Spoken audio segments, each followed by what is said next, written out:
Friends, welcome to 2020 kitchen. ഇന്നത്തെ നമ്മുടെ recipe മാങ്ങക്കറിയാണ്.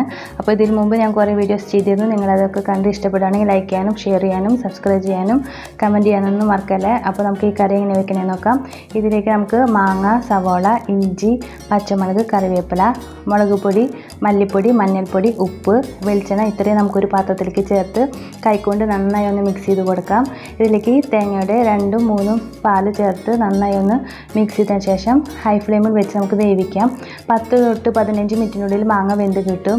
മാങ്ങ വെന്തതിന് ശേഷം നമുക്ക് തീയൊന്ന് കുറച്ച് വെച്ച് 1 പാൽ ഒഴിച്ച് തേങ്ങയുടെ 1 പാൽ ഒഴിച്ച് നമുക്ക് മിക്സ് ചെയ്ത് സ്റ്റവ് ഓഫ് ചെയ്യാം.